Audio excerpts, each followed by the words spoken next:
Bismillahirrahmanirrahim. Assalamualaikum warahmatullahi wabarakatuh. Apa kabar semuanya?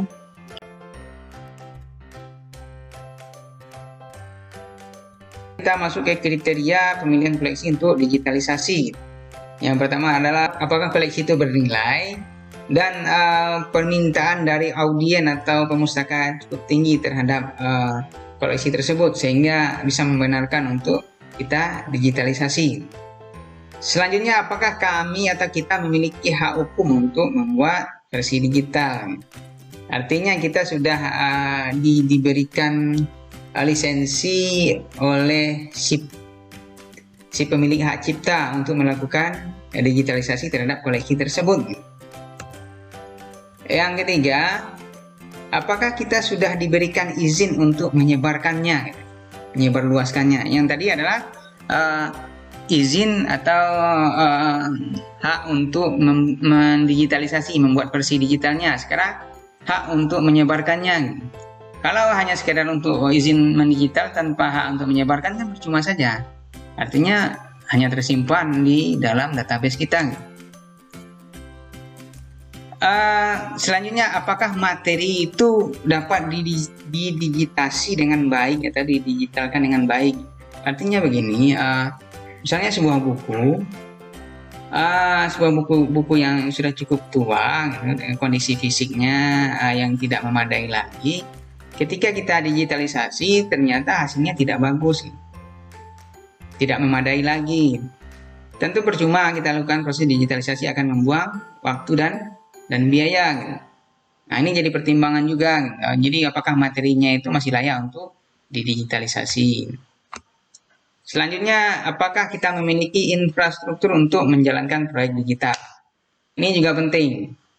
Misalnya, dalam proses digitalisasi kita butuh apa? Kita butuh scanner yang bisa membaca atau memindai dari koleksi tercetak yang akan kita digitalisasi. Apakah kita mempunyai itu? Yang kedua, apakah kita mempunyai aplikasi untuk memproses hasil pindaian tersebut? Apakah kita memiliki sumber SDM yang memadai, yang mempunyai kemampuan untuk menjalankan proses digitalisasi itu? Dan selanjutnya, apakah digitalisasi itu menambah sesuatu yang lebih dari sekedar membuat salinan gitu? Jangan-jangan ketika kita melakukan digitalisasi terhadap beberapa koleksi, ternyata ya hanya sekedar untuk mengalihkan menjadi ke dalam format digital. Akan tetapi kebutuhan terhadap koleksi itu tidak begitu tinggi gitu. Hanya sekedar hanya sekedar merubah format saja tanpa ada nilai lebih. Nah, setelah itu apakah biayanya sesuai? Jadi untuk kegiatan digitalisasi ini sebenarnya biayanya tidak sedikit. Saya sudah pernah mencoba untuk melakukan digitalisasi terhadap skripsi ya. Untuk satu orang itu kalau kita lakukan proses digitalisasi untuk satu koleksi itu bisa memakan waktu sekitar antara setengah jam sampai 1 jam. Itu sampai selesai ya. Mulai dari pemotongan, dari seleksi, pemotongan, pemindaian, setelah itu pembuatan metadata, proses uploadnya ke dalam repositori, dan selanjutnya untuk proses pencacahan, untuk pemusnahan. Itu prosesnya tidak sebentar. Baik, kalau tadi itu kan kriteria dalam menyeleksi koleksi yang akan didigitalisasi. Selanjutnya, Kellerman membuat pertimbangan terkait dengan kriteria pemilihan proyek digital. Yang pertama pertimbangannya adalah tujuan proyek ini terkait dengan misi lembaga, apakah mendukung misi lembaga. Yang kedua, audiens yang dituju dari hasil akhir proyek digital ini, apakah memang kelompok pengguna yang ditargetkan. Yang ketiga, produk akhir dari fiturnya itu apakah bisa bernilai tambah gitu. Bisa menjadi sebagai alternatif bagi pemustaka dalam mendapatkan koleksi yang mereka butuhkan. Setelah itu baru kita susun persyaratan dalam melakukan pelestarian koleksi. Kalau itu sudah, kita tentukan cakupan koleksi yang akan kita pindai. Cakupannya ini misalnya kalau untuk koleksi, cakupannya koleksi kalau untuk koleksi skripsi bisa kita tentukan cakupan koleksinya itu ya terbitan tahun berapa saja gitu.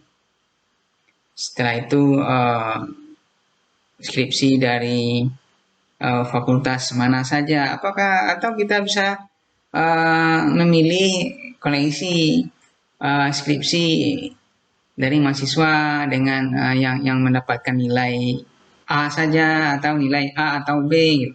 Itu bisa juga. Setelah itu periksa tumpang tindih koleksi digital di internet gitu.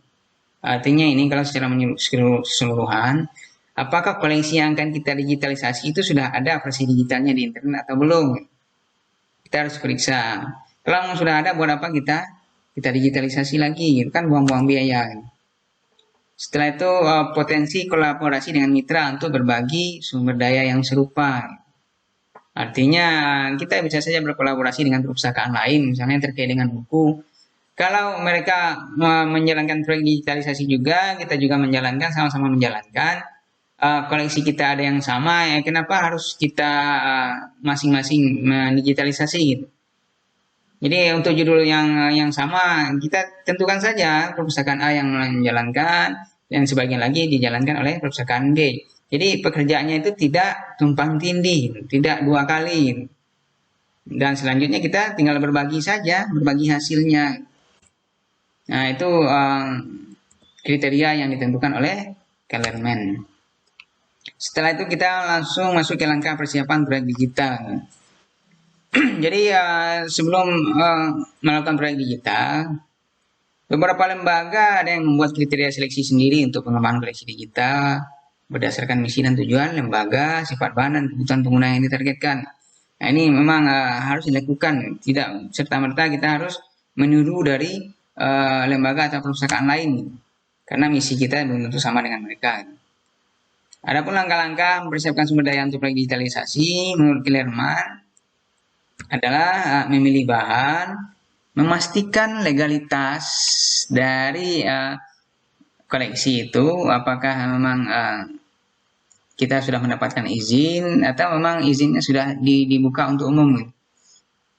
Yang ketiga, mencari dan mengambil bahan, menginventarisasi, menyusun dan menstabilkan bahan, menentukan platform manajemen konten digital, menentukan konvensi penamaan file. Penamaan file ini penting juga biar bisa jadi seragam hasilnya, tidak berantakan. Jadi ketika kita akan memilih, kita akan mempublishnya itu tidak kesulitan lagi. Jadi bisa terkelompok atau terkelola dengan baik. Mengumpulkan metadata. Metadata ini sangat penting ya. Jadi ketika sebuah koleksi digital itu identitasnya itu dari metadata inilah. Jadi harus dikumpulkan terlebih dahulu. Setelah metadata dikumpulkan baru kita pindai. Setelah itu metadata struktural. Setelah kita pindai metadata struktural berarti artinya struktur metadata secara keseluruhan. Jadi setelah kita pindai, kita mau memperlakukan materi asli ini seperti apa? Tindakan kita. Jadi bukan aksen, ini tindakan atau perlakuan terhadap materi aslinya. Dan setelah itu baru kita mengembalikan bahan yang asli ini. Kalau kita kerjanya sudah selesai. Ya, kalau akan dimusnahkan, ya dilakukan proses pemusnahan. Kalau tidak masih layak untuk disimpan atau dilayangkan, kita layangkan kembali. Setelah itu kita akan melihat perbedaan antara penyiangan e-book dengan buku tercetak. Jadi apa sih perbedaannya? Untuk yang pertama adalah dari sisi ruangnya. Untuk penghematan ruang, Untuk e-book, untuk saat ini ya dengan media penyimpanan yang sudah sangat berkembang dan dengan kapasitas yang sangat besar itu ruang itu tidak terlalu penting lagi. Walaupun masih jadi pertimbangan juga. Sedangkan untuk buku cetak itu penghematan ruang itu sangat penting. Karena dia akan memakan tempat. Semakin lama akan semakin ruangan itu akan semakin penuh. Setelah itu keterbaruan informasi ya, ini sama-sama penting ya, keterbaruan informasi, keterbaruan dari konten koleksi tersebut, keakuratan informasi itu juga sama-sama penting. Setelah itu keusangan kalau dari ini terbalik ya. Kalau keusangan dari sisi e-book elektronik itu keusangannya dalam bentuk format filenya. Sedangkan untuk buku cetak dari sisi materi, dari sisi bahannya, itu keusangannya. Selanjutnya adalah untuk relevansi hasil pencarian. Relevansi hasil pencarian itu bagi ibu itu sangat penting karena untuk mendapatkan koleksi e-books itu salah satu sarananya adalah menggunakan search engine, mesin pencari. Dan ini sangat penting. Sedangkan buku tercetak itu tidak terlalu penting karena pencarian terhadap buku cetak itu masih terbatas ke data bibliografi, belum masuk ke konten.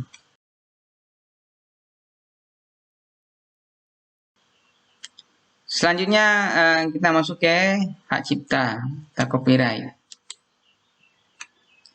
Hak cipta merupakan salah satu bentuk perlindungan hukum bagi pencipta karya asli, baik dalam format yang telah diterbitkan maupun yang belum diterbitkan.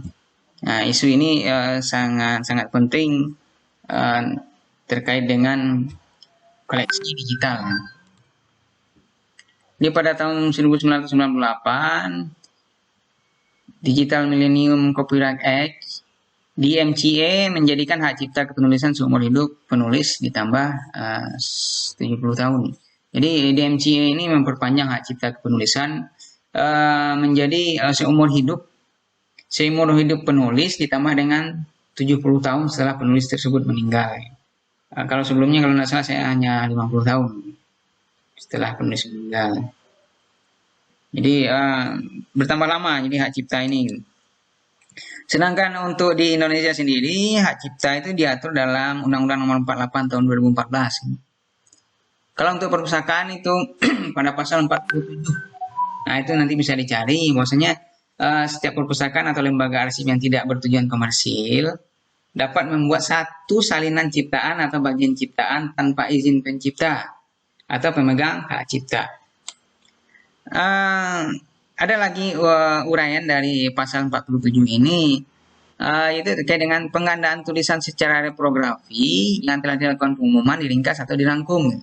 Jadi ada beberapa uraiannya lagi, ini akan menjadi tugas kalian nanti. Bahwasanya penggandaan tulisan secara reprografi ini salah satunya adalah penggandaan fotokopi ya. Tidak bisa di fotokopi secara keseluruhan, akan tetapi hanya bagian-bagian tertentu saja yang dibutuhkan. Selain itu terkait dengan pemeliharaan, penggantian salinan yang diperlukan atau penggantian salinan dalam hal salinan hilang, rusak atau musnah dari koleksi permanen di perpustakaan atau lembaga arsip lain yang diatur dalam Undang-Undang Nomor 48 Tahun 2014.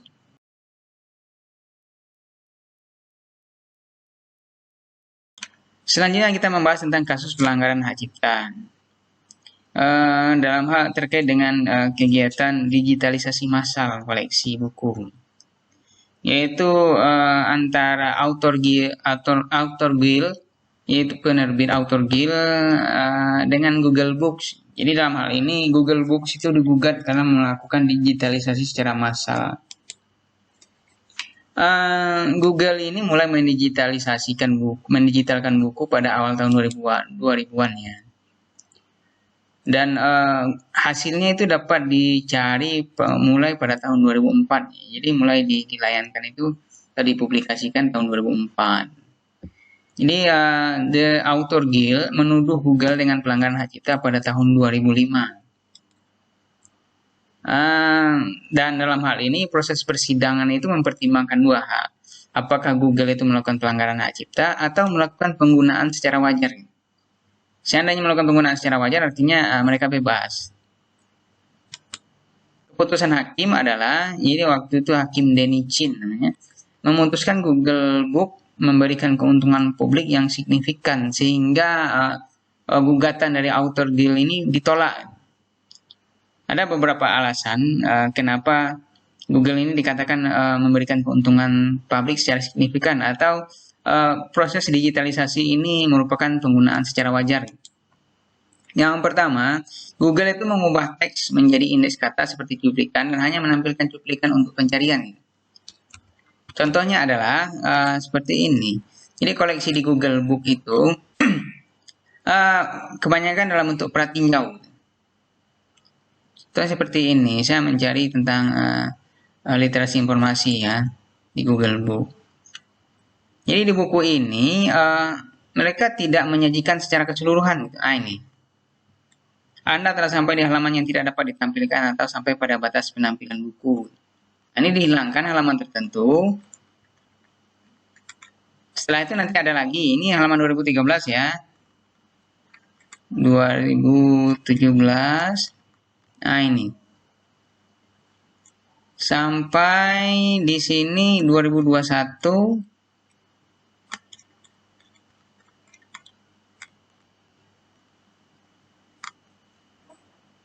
Nah ini, halaman 2032 itu dihilangkan. Ya, halaman 232 mau dihilangkan. Bukan merupakan bagian dari pratinjau buku ini gitu. Dan banyak halaman-halaman lain yang dihilangkan gitu. Nah ini, halaman 237 juga dihilangkan. Ini yang dinamakan dengan pratinjau. Jadi Google itu tidak menampilkan keseluruhan isi dari buku itu. Itu yang dinamakan dengan pratinjau atau cuplikan saja. Yang kedua, alasan untuk membebaskan Google ini adalah Google Book, e-book yang ada di Google Book itu tidak untuk menggantikan buku. Ya karena dia tidak mengunggahnya secara full text, jadi dianggap tidak menggantikan buku. Jadi Google memindai seluruh teks buku, tapi membatasi jumlah teks yang ditampilkan di hasil penelusuran. Jadi di hasil penelusuran ketika kita mencari konten yang ada di buku tadi, misalnya di halaman 237 itu hilang.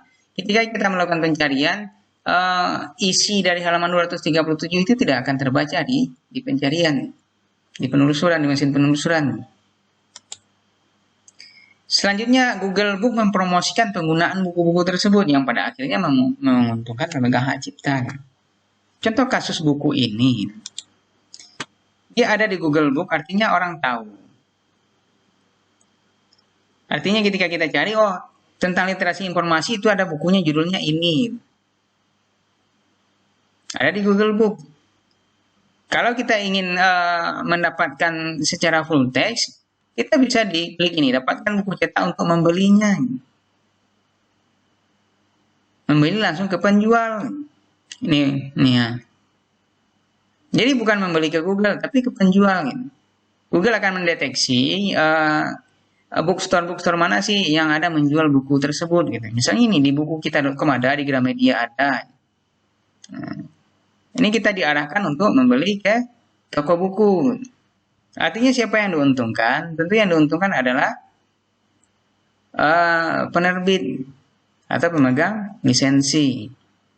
Nah ini kita diarahkan di buku kita. Kebetulan bukunya ini sedang kosong.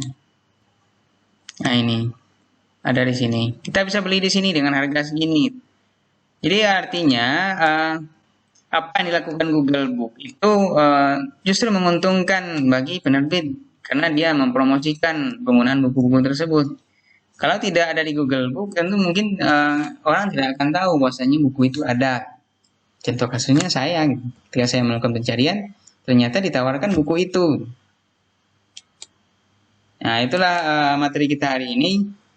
Jadi ini ada tugas, silakan dibaca. Selanjutnya juga silakan dibaca Undang-Undang Hak Cipta di peraturan di Undang-Undang Nomor 48 Tahun 2014 Pasal 47 terkait dengan perpustakaan. Terima kasih. Assalamualaikum warahmatullahi wabarakatuh.